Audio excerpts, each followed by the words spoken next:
A'udzubillahi minasyaitonirrajim. Bismillahirrahmanirrahim. Allahumma salli ala sayyidina Muhammad wa ala alihi sayyidina Muhammad. Okey, assalamualaikum semua. Kita bertemu lagi. Apa khabar muka-muka semua? Sihat ya? Saya harap anda semua sentiasa dalam keadaan yang sihat walafiat dan sentiasa dipermudahkan segala urusan dunia dan juga akhirat. Saya sebenarnya tak apa nak sihat. Demam. Satu beranak, anak beranak semua kena demam, datang apa? Influenza A tu. So duduk kat rumah je lah cuti-cuti ni. Okay, terima kasih pada anda semua sebab masih sudi untuk terus sokong channel saya ni. Terima kasih sangat-sangat. Okay, kita tak nak buang masa. Jom sambung kisah Siri Bercakap dengan Jin karya Tamar Jallis. Novel paling famous sekitar tahun 80-an dan juga 90-an dulu. Tak nak tunggu-tunggu. Kalau nak tahu, kita dengar ramai-ramai. Jom kita dengar kisah ni sampai habis, macam mana cerita dia. Tapi sebelum tu, kita mulakan dengan zikir. Subhanallah walhamdulillah wa la ilaha illallah wallahu akbar. Jom kita mulakan.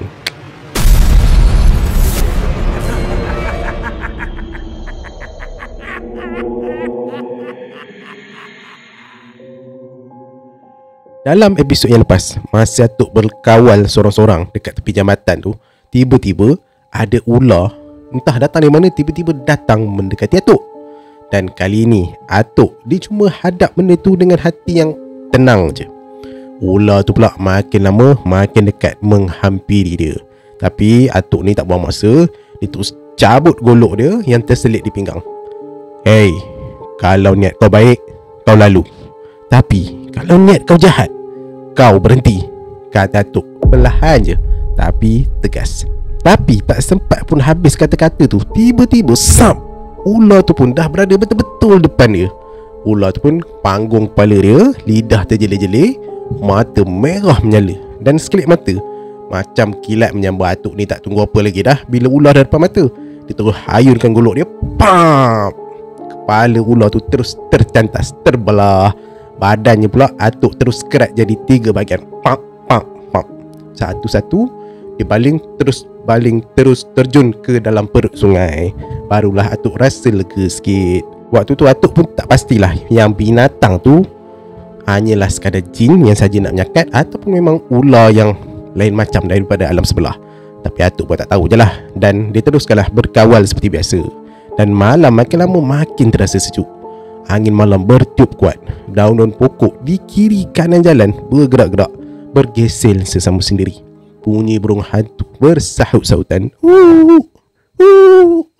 diselang-seli pula dengan raungan anjing yang mendayu-dayu. Bulu roma siapa yang ada kat situ confirm naik. Atuk dia berdiri je dekat tepi jambatan, merenung tepat ke dalam sungai. Dia nampak macam kat sungai tu yang tadinya mengalir tenang, tiba-tiba bergolak dan berombak-ombak dekat sungai ni. Dalam hati Atuk yakin dekat kawasan air yang beralun kuat tu lah bangkai ular yang Atuk potong 3 tu yang dia baling jatuh ke dalam sungai tu. Makin lama makin kuat gelombang air sungai tu. Bunyi pun makin pelik, macam ada orang yang tengah mandi ataupun berkecah dalam air. Atuk termenung panjang. Dia tengok je dekat sungai tu. Seumur hidup dia belum pernah lagi dia berhadapan dengan kejadian yang macam ni. Jadi tahulah Atuk, yang dia baling ular ke dalam sungai tu maksudnya macam ada sesuatu yang tengah marah. Mata Atuk tak lepas memandang ke arah air sungai tu. Jantung dia pun berdebar-debar juga. Adalah juga terlintas dalam hati nak angkat kaki, tinggalkan je tempat tu. Tapi niat tu termati sendiri sebab hati Atuk kuat sangat nak tahu apa sebenarnya yang ada dalam sungai tu. Dalam suasana yang kelam kabut tu, Atuk mula nampak air sungai ni mula melimpah ke tebing, syap naik ke tebing. Dan tiba-tiba di tengah sungai tu timbullah satu lembaga besar berwarna hitam. Besar betul. Badan dia besar, dia lebih kurang sebesar-besar kerbau jantan. Lembaga tu makin lama makin cuba nak naik ke atas permukaan air, nak mendapati ke arah Atuk. Dan setiap kali dia bergerak, air sungai terus bergelombang kuat. Bayangkanlah, besar tak besar je binatang tu, masuk dalam sungai, berjalan dalam sungai tu sampai habis air melimpah. Besar binatang tu. Dan binatang tu Dia merempuh habis semua pokok-pokok keladi di tebing sampai habis tumbang ke semuanya. Macam biasalah, Atuk tetap steady, tetap relax. Dan setiap kali Atuk berdepan dengan benda-benda pelik dan aneh ni, dia takkan sesekali panik. Dia terus membaca ayat-ayat suci Al-Quran. Dan kali ni Atuk baca ayat kursi tu dengan penuh khusyuk. A'udzubillahi minasyaitonirrajim. Allahu la ilaha illa huwal hayyul qayyum la ta'khuzuhu sinatun wala naum. Dan Atuk habiskan ayat tu. Dan semasa ayat-ayat tu keluar dari mulut Atuk, lembaga hitam dalam sungai tu mengamuk sakan. Dia bertampik. Suaranya kuat macam suara gajah mengamuk. Tapi Atuk tak hiraukan semua tu. Dia teruskan bacaan dia sampai habis. Bila je Atuk habiskan je ayat kursi tu, puk, lembaga tu terus hilang serta merta. Tak tahu bagaimana. Suasana daripada tadi jadi dah macam air bah nak banjir tu, terus berubah. Air sungai jadi tenang balik, mengalir macam biasa. Daun-daun pokok kiri kanan sungai pun dah tak bergerak lagi, walaupun angin malam masih bertiup. Syaitan saja je nak menguji aku, kata Atuk bersuara perlahan. Sambil tu dia berpaling dan dia pun terus tinggalkan tempat tersebut. Masa ni Atuk ni teruslah dapatkan anak-anak buahnya yang berkawal malam. Masa ni mereka semua dah berkumpul sebab hari pun dah nak cerah. Tanpa buang masa, Atuk ajak mereka semua pergi ke surau dan sama-sama menunaikan solat subuh. Lepas solat subuh, masing-masing pun berpecahlah bawa haluan masing-masing. Separuh anak buah Atuk ada yang terus ke paya besar menora getah, dan ada separuh lagi yang pergi kerja di tempat perusahaan buat batu-bata dekat jalan parit. Memang ramailah anak buah Atuk yang jadi buruh dekat situ. Atuk tak pernah pun bercerita pada orang kampung apa yang dialami malam tu. Tapi walaupun Atuk ni diam, ada juga orang kampung lain yang pernah mengalami kejadian pelik bila lalu di jambatan besi tu. Jambatan besi tu yang Atuk kena tu sebenarnya masih ada sampai sekarang. Letaknya di antara kampung Pulau Kabung dengan kampung Mandi Upih. Cuma peristiwa ganjil macam yang Atuk alami dulu tu dah tak berlaku lagi. Sekarang di kiri kanan jambatan tu dah penuh dengan rumah-rumah orang. Jadi dah tak adalah benda-benda pelik yang berlaku. Dan kadang-kadang jambatan tu jadi tempat lepak anak-anak muda pada waktu malam. Lepas mereka balik tengok wayang dekat Pekan Setiawan, air tawar ataupun meruas, diorang akan lepaklah dekat situ. Dan kalau orang-orang tua cerita kisah-kisah pelik pasal jambatan tu, anak-anak muda ni memang takkan percaya. Malah ada yang ketawa dan ada yang buat tak endah je. Diorang anggap benda tu macam kisah-kisah tahyul semata-mata. Dan macam itulah pengalaman Atuk ni bertemu dengan jembalang air yang cuba nak mengganggu Atuk.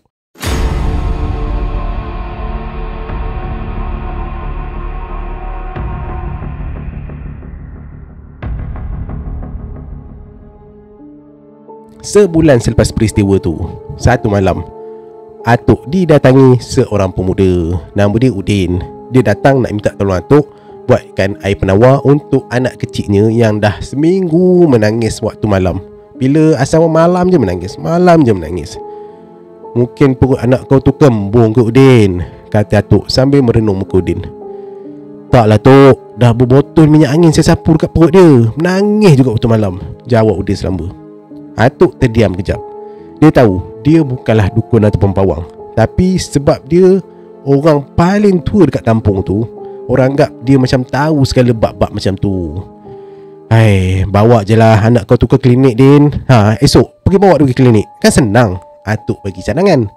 Udin bila dengar dia macam terdiam sejenak. Muka Atuk si Udin dia tenung lama-lama. Tapi tu malam ni klinik dah tutup, macam mana? Atuk giling kepala. Sepatutnya kamu tak payah minta penawar dari aku. Jumpa doktor kan lagi elok. Diorang boleh periksa anak aku tu betul-betul. Mana dah tahu kok ada penyakit lain. Ini kau bawa jumpa aku minta penawar, belum tentu air penawar aku ni menjadi. Seelok-eloknya jumpalah doktor, kata Atuk. Dan Udin terus tarik nafas panjang. Saya tahu Tok, tapi Tok, ayat dia terhenti. jelas sangat rasa kecewa dan putus asa dekat muka dia. Atuk bila tengok Udin yang macam terlalu berharap sangat, Atuk pun teruslah bersuara. Baiklah, aku boleh buatkan penawar. Tapi kau janji dengan aku, Din, esok kau bawa anak kau ke klinik. Boleh? Boleh Tok, saya janji. Cuma malam ni je Tok. Yelah, tunggu jap. Nanti aku buatkan penawar. Tunggu ya, kata Atuk. Maka Atuk pun teruslah buatkan air penawar dan diserahkan kepada Udin.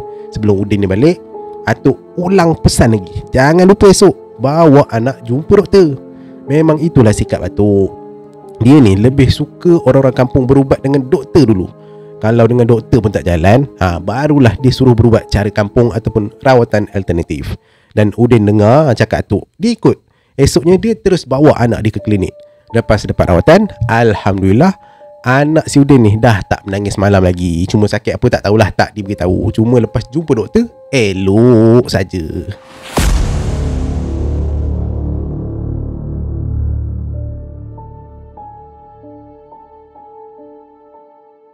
Jadi nak dijadikan cerita, satu hari tu Atuk tiba-tiba ajak Tama ikut dia untuk berjumpa dengan seseorang.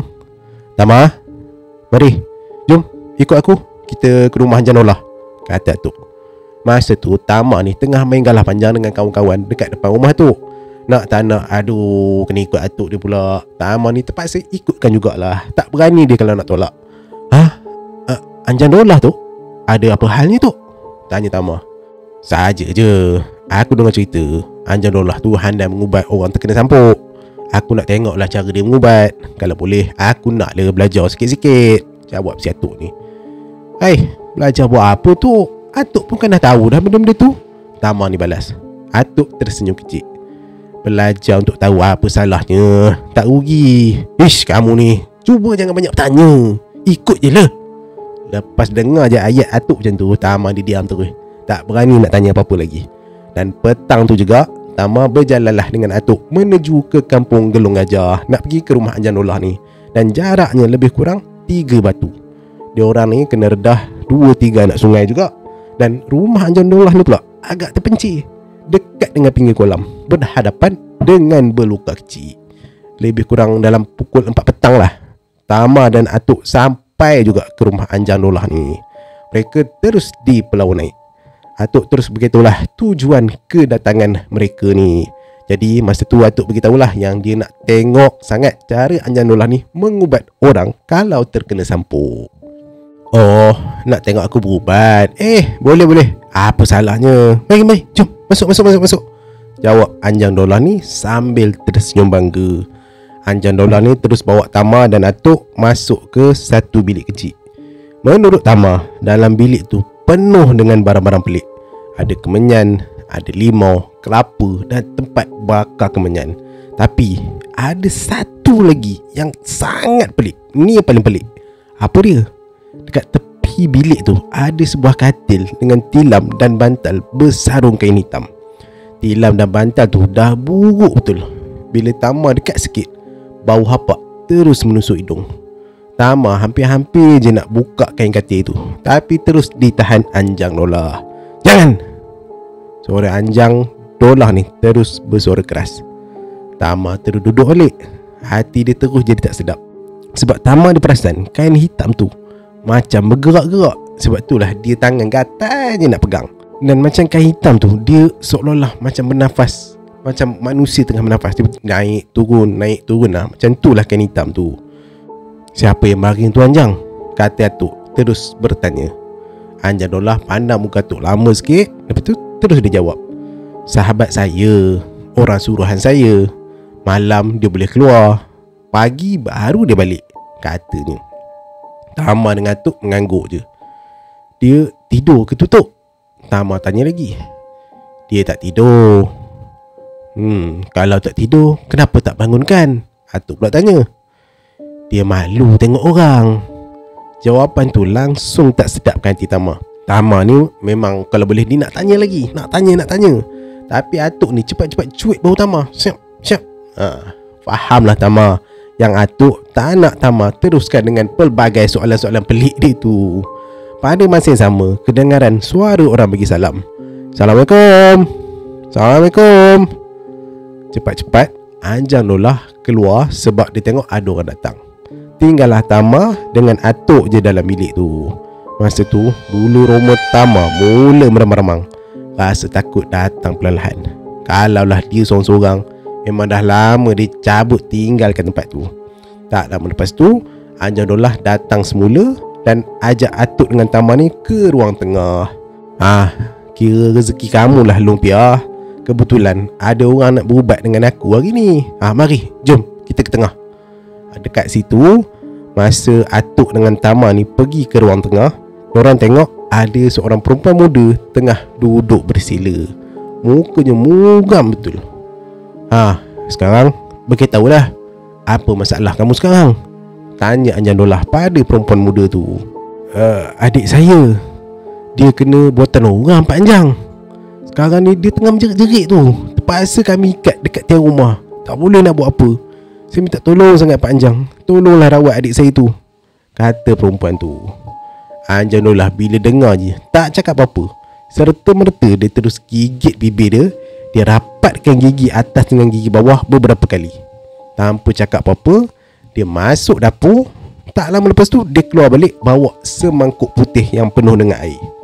Mari masuk bilik saya, kata Anjang Lolah lagi. Tama datuk pun teruslah ikut masuk ke dalam bilik dia. Anjang Lolah terus duduk bersila di depan katil yang ada kain hitam tu. Dia letakkan mangkuk putih berisi air tu betul-betul di hadapan katil yang ada kain hitam yang menapas macam manusia tu. Mata dia tak berkelip. Dia merenung air dalam mangkuk tu lama sangat. Sambil tu mulut dia terkumat-kamit membaca sesuatu. Apa yang dia baca, Tama langsung tak tahu. Bunyi pun hampir-hampir tak dengar apa-apa. Tiba-tiba dia toleh ke belakang. Dia pandang perempuan muda tu. Kamu baliklah dulu. Pergi, balik dulu, katanya perlahan tapi agak tegas. Perempuan tu pun tak tunggu apalah. Dia terus bangun dan dia terus melangkah ke arah pintu tu. Tapi baru je sampai dekat muka pintu, Anjang Lolah tiba-tiba panggil dia balik. Nanti, mari duduk sini balik. Mari, kata dia sambil tunjuk tempat betul-betul di depan dia ni. Perempuan tu tak membantah. Dia terus duduk bersila. Dia tunduk je.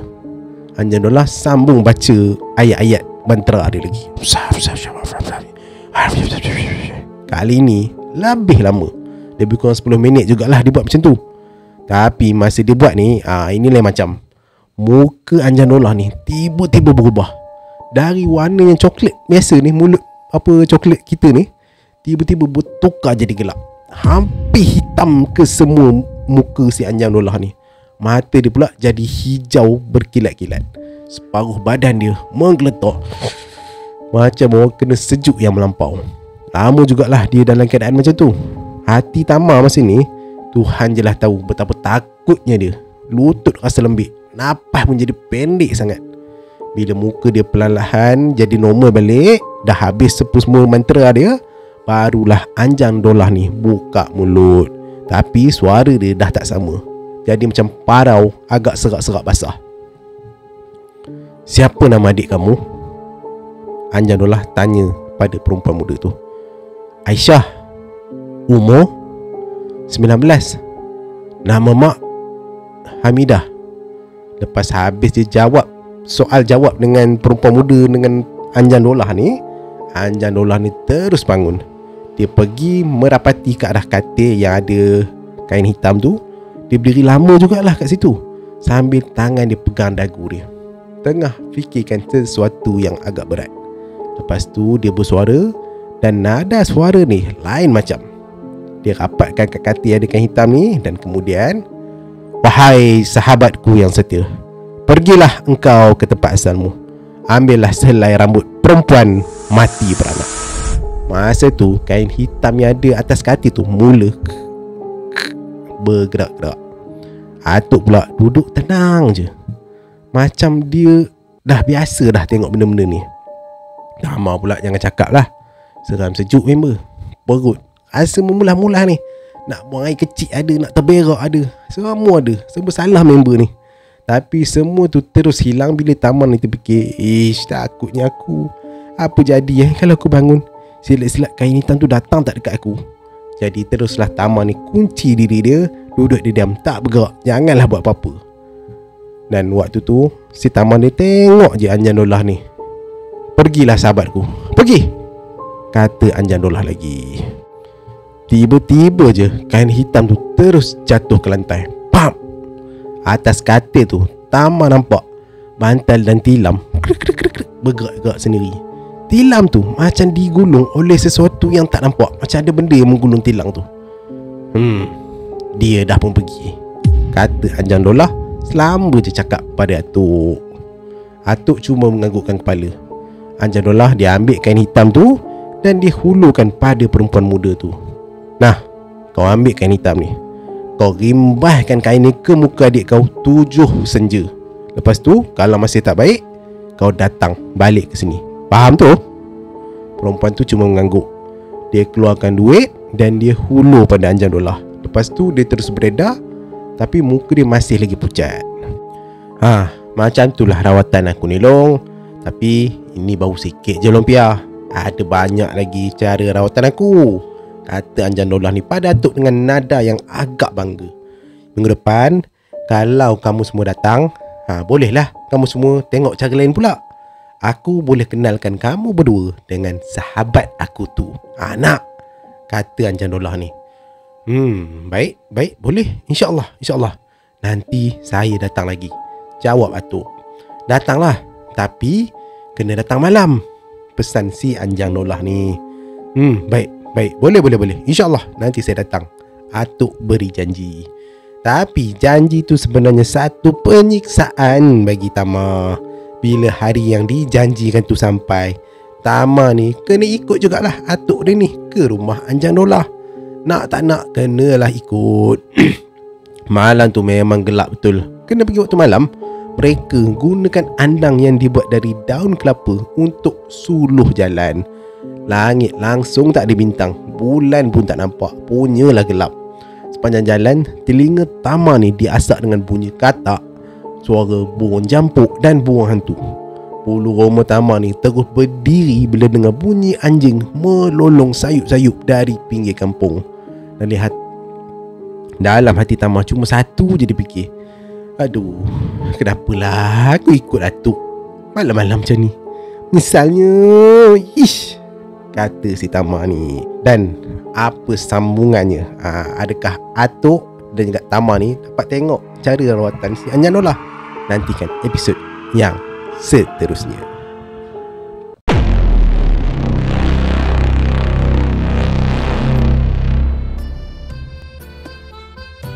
Okay, baik, Alhamdulillah tamatlah episod untuk siri bercakap dengan jin karya Tama Jalis. Kalau korang suka cerita ni, komen.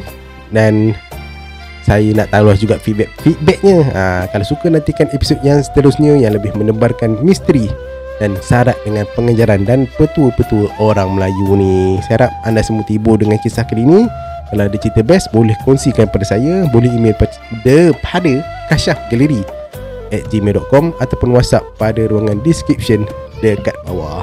Saya tunggu kisah-kisah menarik dari anda semua.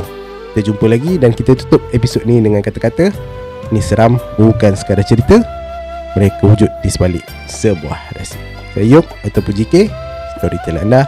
Assalamualaikum warahmatullahi wabarakatuh. Bye bye.